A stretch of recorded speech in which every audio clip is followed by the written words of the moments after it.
Right, hi, this is Sense for differentmusic.com and we are in the building with, introduce yourself boys. I'm Calm from Kolectiv. I'm Carrera from Kolectiv.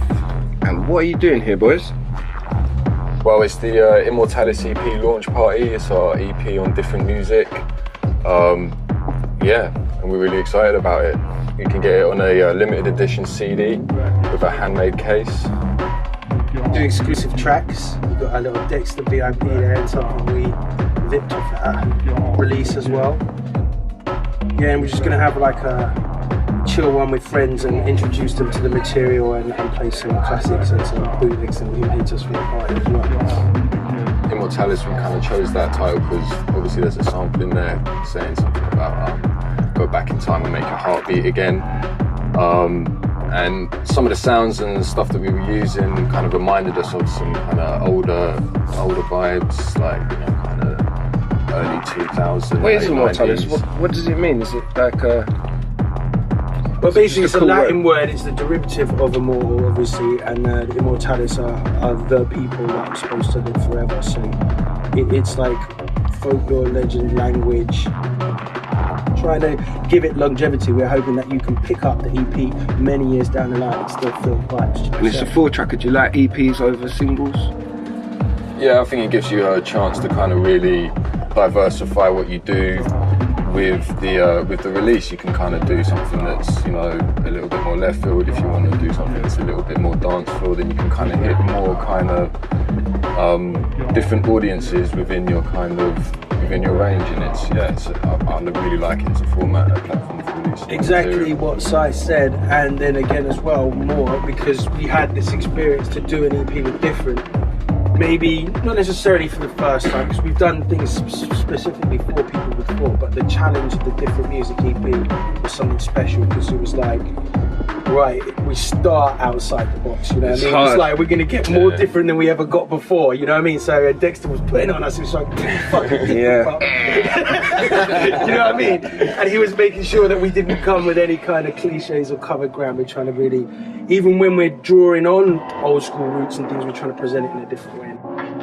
How long did it take you, man? It took us years to do get our one finished for different. Well, it's funny because we sent the title track to him quite a while ago now, and I think it was a case of just kind of, as we were kind of making tunes and finding ones that were different enough to fit the label, and yeah, eventually, I mean, it was, how long ago did we make the I think Immortalis? I think that, like you said, the title track is the longest running track. You know, it's like 2 years that it's been around, and we might have gone back in and freshed it up a bit, certainly before we sent it off as finished. But you know, it's been around undubbed for a while, and then other things were like things that we started maybe with Dex and Mao in the room, and Dex gave us a vibe and said go a bit more that way, and you know, he pushed us in that direction, and then there's the actual collabs, you know. So I think when we got more people in the room, obviously more hands on deck mean things come together quicker, and when it's like just the soldiers that are left going on the one track, that might take a bit longer, but we'll get there in the end. You know what I mean? The collaborative effort. It's interesting how hard he makes you work as well. Like your normal.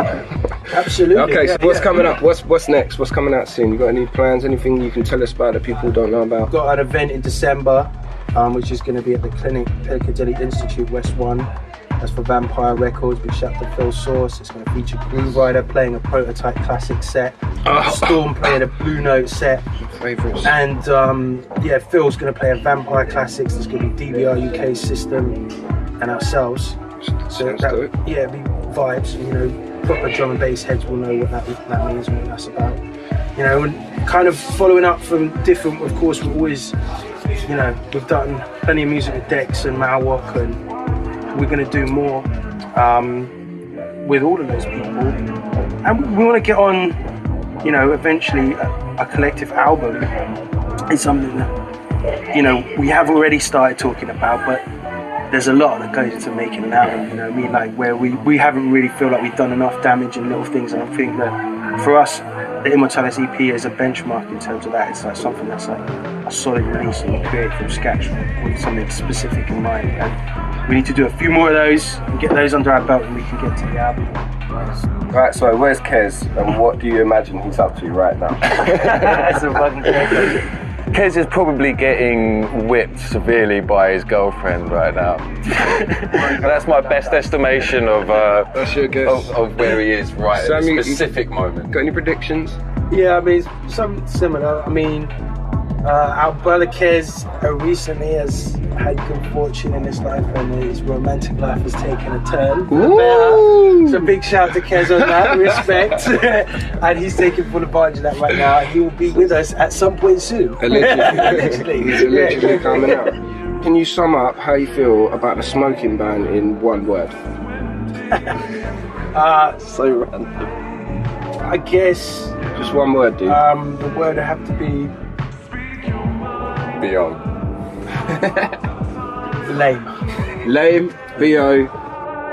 Okay, right, Kolectiv, as a crew, there's three of you, we understand that, but what were your all-time favourite childhood collections? What was it that got you collecting stuff when you were kids? Wow.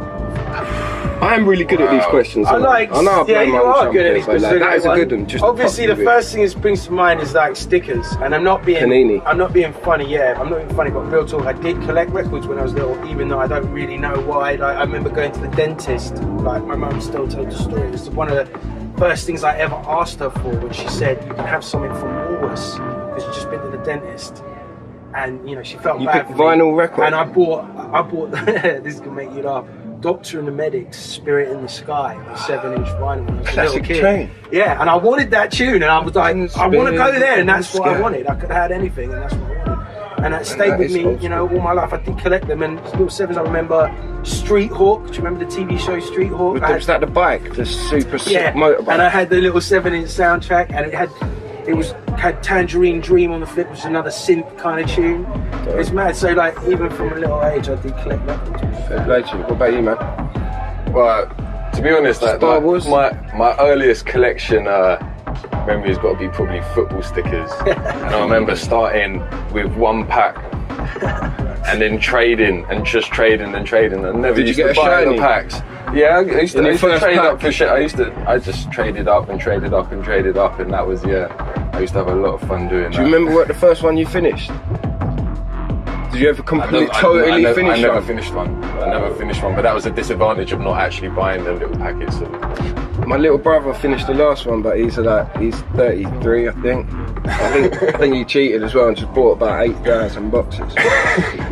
Right, so that's your. That pocket money back in the days. No, those stickers were brutal. I was into Star Wars, man. You had to have all the little Star Warses. Yeah. Worth a fortune, that. Obviously, buy the damn CD. Big shouts to Nurture Beats and the family. Shouts to all the people working with. Big shout to Dexter and the different family. One love. One love.